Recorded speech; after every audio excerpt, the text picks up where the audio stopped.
Hi friends, it's Brittany at Ink and Papyrus and welcome back to my channel.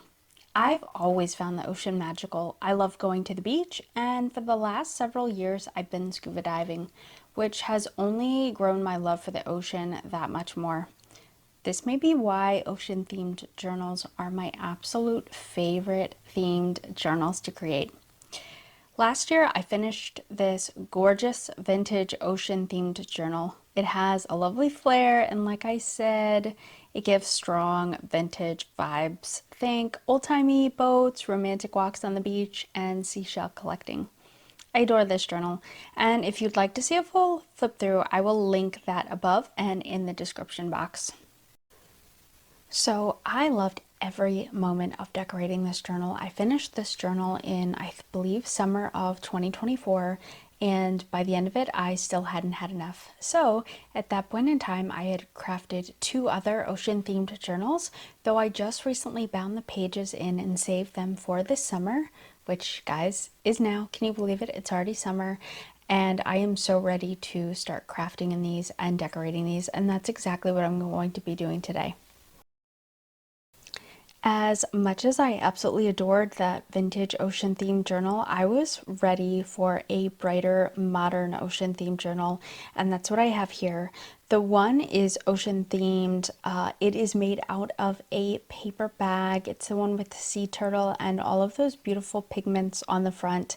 And the second is this hot glue stenciled and painted mermaid journal. I was so excited to bind the papers in so I could just get working on both. For right now, though, I'm going to be setting aside this mermaid journal for later. I think I'm going to want a different color palette for it and different supplies for this one. So we're going to start in this other sort of more modern ocean themed journal with the sea turtle on it. And now it's time to create some gorgeous ocean themed ephemera. So that is what I'm going to be showing you today. I'm going to be focusing on sea-themed ephemera and layouts. I do have some digital kits and ocean-themed paper packs, but I want to show you some of the ephemera you can make regardless of the supplies that you have. In addition to paper, I have the usual scissors, glue with some bling, a couple fabric swatches, some punches, oh, and some ocean themed stencils, stamps. Just grab what you have and let's get started. Even if you don't have ocean themed anything, just grab some blue and gold paper and some markers, something to draw with. If you don't feel comfortable with your drawing skills, maybe print out some images of some basic ocean themed like sea animals that we could trace over, anything like that, and let's get rocking and rolling.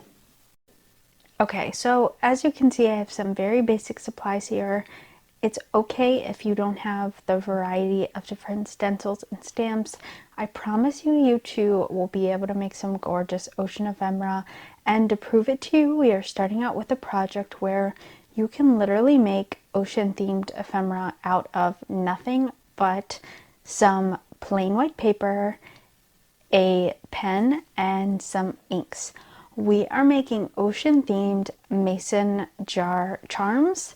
I have made these mason jar charms before, and they are one of my favorite cute little pieces of ephemera to make. So all we're going to do is grab some watercolor paper if you have some. If not, plain white paper will work just fine. And we are going to be drawing the shape of mason jars. Don't get too technical about it. All you want to do is draw a circular, or I guess oblong sort of lid.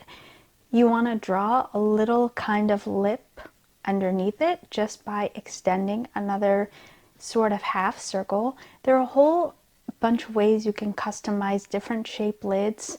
You can see here I've made like 3 different jars.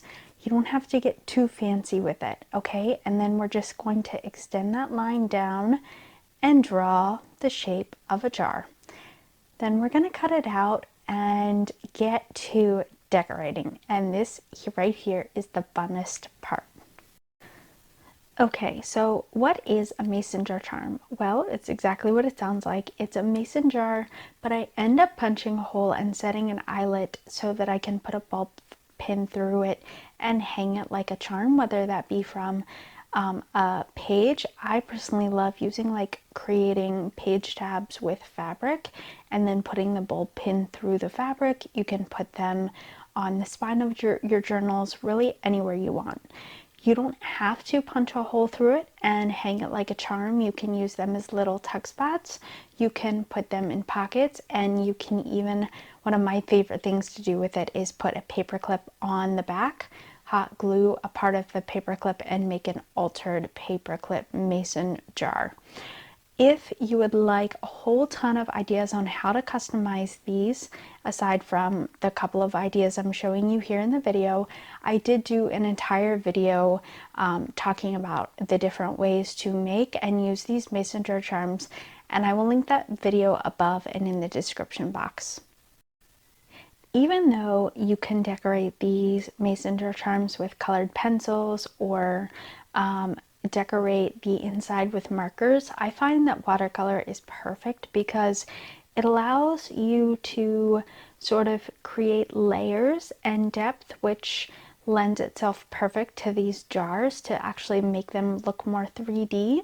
And since we're creating waves, I just think that by kind of starting dark and layering the different colors, swirling colors, you can kind of make this look a lot more like waves and actual water. One of the jars I am creating just water to be inside the jar. The other jar has water and then a sandy bottom. And the next jar is purely sand, a mound of sand, and I plan on decorating the sandy bottom with some stamped seashells. If you're not worried about bulking these up, you can put bling and actual like really small seashells like the ones you get from Hobby Lobby in these. You can put mounds of glitter. You can put anything you want in these. I don't want to, I know I'm going to be putting these directly in my journal, so I chose not to put anything too bulky in them. I want them to lay flat on a journal page. You know, I love putting extra flair on these, whether that be some bling at the top of the jar, some pearls on the lid or to the side, maybe some fabric hangover like you may see in me. You know how people will give out fruit jars and put fabric in between the lid and the little mason jar swivel thing. What's the name? I can't think of it. Or the little tags. There's so many different ways to customize these and personalize them. These jars are already coming together really nicely. In the first one, I stamped some fish, some different color fish, some blue and some yellow fish, and made some bubbles. In the next mason jar with that cute pink lid and that white tag, I put a sea turtle in the water, and I have some colored pencils, so to really give these guys some depth and make them pop as the focal point, I am just going to be coloring within the stamp with some colored pencils. And in the third mason jar with that mound of sand, I'm going to stamp some seashells, and I will probably also color them in as well. You know, this next project is so easy. I even considered not including it, but sometimes we get overwhelmed by our scraps, especially when we're in the midst of a big project. And let's face it, this is the perfect scrap buster. These are little mini scrappy notebooks, and all I'm doing are taking scraps and folding them over top of each other. Once I've achieved the layered look that I want, I do end up sending it through the sewing machine just along that crease there where the pages fold over on top of each other. And I usually like to sew with a big zigzag stitch to make sure I get papers sewn and secured on both sides of the crease. There are a ton of different ways to customize these, whether you are adding fabric swatches to the top or you are, you know, decorating them with embellishments. you know, stickles. Sometimes, like you see here, I'll layer them with tags and different pieces of paper, and maybe, like for example, that lighthouse tag I didn't glue down all the way. I just glued it on the sides, so it's not just a little tag, but now I have a tuck spot, and that allows me to put other little mementos into these mini notebooks if I would like. In order to really get the pages to fit nice and snug and nest well within each other, before you sew anything together, go ahead and go over each of the pages individually with a bone folder or something else where you can really flatten them out and make that crease. It just makes the notebooks so much more compact. It makes them so much less bulky, and everything sits together really, really nicely. These cute little notebooks also offer the perfect little hiding spot for journaling, especially if you're not all that wild about your handwriting or you have really busy pages and would like a separate spot to journal. These hidden notebooks are a perfect way to do that. Speaking of simple projects, we are going to make some faux stamps, some ocean themed faux stamps, and I do wish this punch was a little bit bigger because the stamps themselves are kind of small, and you know, you can only do so much within a really small size stamp. If you have any deckled edge scissors and can cut out a much larger faux stamp by using the deckled edged scissors, that would be another good option. Obviously, that would give you a lot more room to decorate these, but nevertheless, I decided to just work with what I have, and I started decorating my first one just by layering some blue glitter washi. I thought it was perfect for the project. Of course, I back it with some glue stick because washi never sticks by itself, and kind of go from there. I figured the blue glitter washi kind of replicated water pretty well. I also have these paper packs from Michaels with some beautiful shells on it, and the shells were perfect size for these little faux stamps, so I just start fussy cutting them out. I do sort of avoid fussy cutting at all costs, but these shells were worth it. Alternatively, if you have any paper punches, like I have one of a dolphin, if you have any of fish, that would be another great option so that you don't actually have to fussy cut anything out. Or you could just decorate little sea creatures on the postage stamps themselves. You could doodle some little fish or maybe a shark, a sea turtle. You don't have to get too fancy with it, but those would all look amazing on these little stamps. In fact, I'm thinking about cutting out with some deckled scissors some much larger faux stamps and doing a whole kind of just sea collection. Like, wouldn't it be so cool to create, oh my gosh, I think I might have to do this soon, creating a whole sea creature themed set of stamps, like one being a sea turtle, one being a shark, one being like a school of fish, maybe some like fire coral for one of them, and just kind of making little faux, you know, like the little wavy thing that denotes that it was actually stamped, and some numbers up at the top, and actually make them look like real stamps. How cool would a postal of like a postage collection be? I think I'm definitely going to have to create one for this journal. I was really looking for an excuse to break out those new acrylic paint markers I just recently got, and what better reason than to just doodle on these faux postage stamps. I felt like I needed a focal point. It needed to be small and it needed to provide sufficient contrast against that background that I doodled. So I stamped some orange colored shells onto it and fussy cutted those shells out, back them with a little bit of fabric, and finished off my postage stamps. Once I was done with the postage stamps, I was kind of trying to figure out what my next project was going to be, and I've made a bunch of pieces of ephemera at this point, but I haven't really done anything in the journal, and I am so guilty of bulking my journals to the max. So while I was kind of just thinking and deciding on my next project, I just did a little bit of stenciling, which is one of my favorite ways to decorate pages without adding any bulk. And I really wanted another excuse to kind of play around with these paint pens. So I just stenciled some shells and then I added some little pearls. Later, I went ahead and put some silver glitter stickles over the little pearls, and I love the way that this turned out. But you know, sometimes I find if you're sort of stuck, just sitting there being stuck really doesn't do anything. Sometimes you just have to be active and get kind of out of your own mind and just start doing something, even if it's just coloring or doodling or mark making. I don't know. There's something about it just kind of helps you get out of your own head.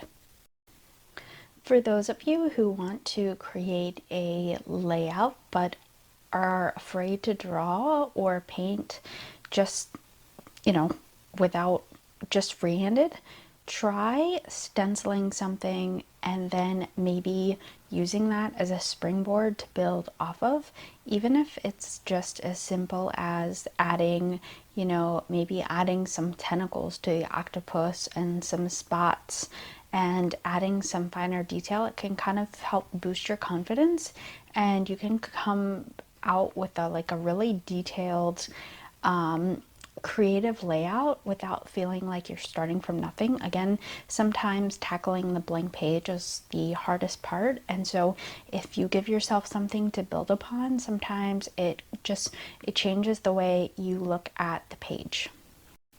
I think a lot of times people look at stenciling as maybe copying out from doing real drawing or real artistry, but think of it as a confidence booster, not only allowing you to create layouts that you really love that you can build upon, but it's also a way to build skill in just simple things like practicing, so doodling, adding details, you know, boosting your drawing abilities. I think people are worried that the thing that they're drawing isn't going to look anything like what they intended to draw, so that kind of removes that pressure. You know, starting with the base, like regardless of what I do to this octopus, he's still gonna look like an octopus. But it also helps you kind of build perspective and understanding, you know, placing objects in the foreground and the background and how to sort of make things a little bit more lifelike. I hope that makes sense, but that's why I really love stenciling. I don't think it's a cop-out at all. And again, it's one of my favorite ways to sort of create layouts without adding extra bulk to your journals. Ultimately, I don't know what I'm going to do with these pages. I may leave the octopus page blank or I may journal around the octopus.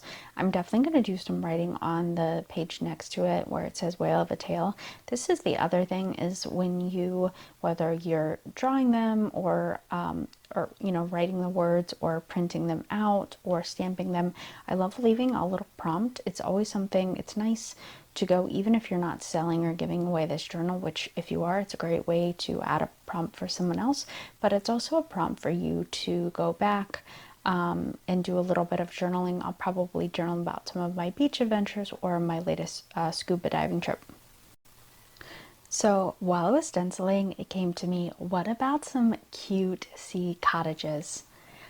I love making these. I make Christmas cottages every year. I turn them into tucks and pockets and sometimes even altered paper clips, and even use them as journaling cards. Well, why not some gorgeous sea cottages? All we're doing is recreating the structure of a house by using paper to build a foundation, adding a roof, windows, a door, and whatever other custom accessories that you think the house should have. That is my favorite part, accessorizing it. You can add, oh my gosh, little fabric drapes outside like the windows. You could add, my gosh, you add like a fence and planter boxes, mailboxes. You could even add like a doggy or a kitty outside in front of the house. There are so many different ways to customize these little chimneys, a little balcony, gosh. any little add-on that would make these cozy cottages even cuter, you can add. For the house, oftentimes I like to start with a more generic paper base because a lot of times I like to add a lot of details to the roofs or the windows or the door, and I find that it becomes a little too cluttered or a little too busy if I start with a really bold, bright page.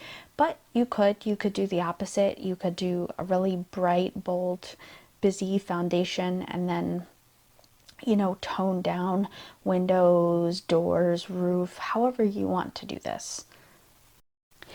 The reason why I get so excited about this project in general is because it is the perfect scrap buster. All of those random odd pieces of paper and fabric you can totally use. You only need little bits, you could even go along the roof and make like little shingles with some scrap paper you have left over with. It's also the perfect opportunity to break out your bling. You can bling out like door frames, like those little embellishments you have, you're not really sure how else to use otherwise. Like on one of my cottages, I take out that blue. I got a whole sheet of this like blue bling, and it's really easy to cut into the rows. It's like put together with some netting, so it's not hard to cut through. And I just went ahead and I cut off a couple of swatches and used it to, I think, bling out the door. But there's so many different ways that you can customize these, and you don't have to just use paper. These can be totally mixed media, like I said, stickers. You can stamp on things, stamp on decorations. Oh gosh, I get so excited. I could talk about this forever. There are so many different ways to add texture to these. I don't know if you noticed, but I sewed the netting to the roof because, first of all, like trying to glue this stuff down absolutely sucks. And also, I love the way that the sewing looks on these. Alternatively, if you really like the look of a sewn house, other areas that you can sew are around the windows or sewing the roof to the house itself, sewing around the door. Maybe you sew in a circle around where the door handle would be for some added effect. Maybe if you have a sewing machine that does all those fancy stitches, like mine does flowers, and I'm not that good with it, so I probably wouldn't for fear of ruining the house. But if you wanted to like draw a planter box and then sew, oh my gosh, this is so cute. Maybe I'll try this. Use your sewing machine to actually like stitch flowers or whatever other designs you have. So you're sort of, the sewing can be practical to actually attach the pieces together, or you can use it in a decorative fashion to really give these houses some flair. Again, think of all the little ways you can customize these. On that one house, I decided to stack up some seashells on top of each other, and so I did that with a stencil and some modeling paste, just because I love sort of the raised look. I think it gives it dimension and makes it look more like a seashell. And don't forget, once the modeling paste dries, you can add some gold gilding wax or some watercolor or acrylic paint over it if you have white modeling paste and want to add a pop of color.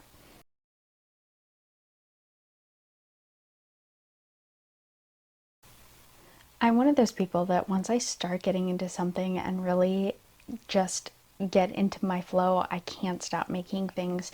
This is why I am such a fan of mass making.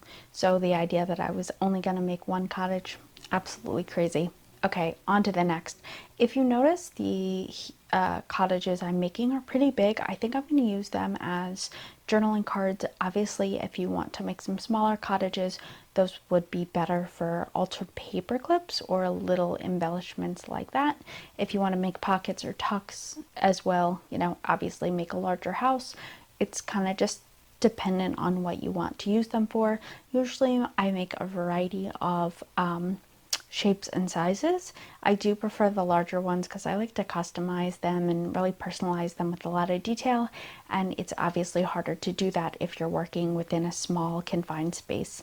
I did go ahead and sew this roof to the house. I love the way the zigzags look. I do end up adding some texture with some modeling paste, and I actually used my bubble stencils, and I did it off camera, but once the modeling paste dried, I went over the stenciled areas with some blue watercolor paint, and it really did make them look like bubbles, and I absolutely love this effect. You could even, for added texture, you could sew all along the roof. I chose to attach mine by sewing it together with a zigzag stitch, but depending on the sewing or the stitch you wanted to use, you could go along the entire roof back and forth to kind of, you know, mimic the look of shingles.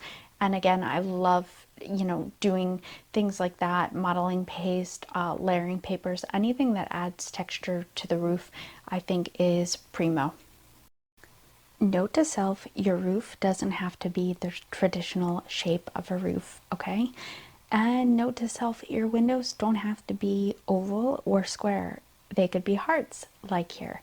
I did end up going around the hearts, I think with some stickles later, because I felt like they didn't pop enough against the background of the house. But other than that, I just loved how this came out. You know, again, different ways to decorate the house. I think maybe it was in the last house that I made. I used washi tape for the door. I layered that blue glitter washi tape into a rectangle. You can use the washi tape to add decorations themselves. For one of these, I took the washi tape. I got this washi tape from AliExpress that had a bunch of waves and different decorations on them, and one had a shell with a pearl in it, and so I fussy cut that out and used that as the door handle, right? So you just have to use your imagination. You can totally customize these any which way you want. I was even thinking about, this would be really cool, I'm not sure exactly how you would do this, but almost making part of it specimen card style, meaning having something windowed, maybe cutting out slats for the windows and putting some clear packaging and backing something behind the packaging to kind of make it look like you're peering through the window, or doing the same thing for like planter boxes and putting like blue sparkles or something. I don't know, guys, the possibilities are endless. I honestly, there's so much variety to these. I could make them all day. Sometimes you get bored making the same embellishment over and over and over. I don't, because I think most of these can be customized in so many different ways. But it's like when people ask you if you could only eat one thing for the rest of your life, I always say tacos, because you could literally make a million different kinds of tacos. Well, that's how I feel about these sea cottages. I think if I could only ever make one more embellishment for the rest of my life, it would either be watercolor doodles. I'm a huge fan. I'm sure you guys know what those are. Or these cottages, just because they can be customized a million different ways. So guys, thank you so much for watching. I hope this video gave you a ton of ideas for pieces of ephemera that you can make that are beach and ocean themed, and keep a lookout for my video coming up later on this week where we tackle a couple of more ocean themed projects. If you enjoyed this and want to see more of Ink and Papyrus, please hit that like and subscribe button, and I can't wait to see you the next time.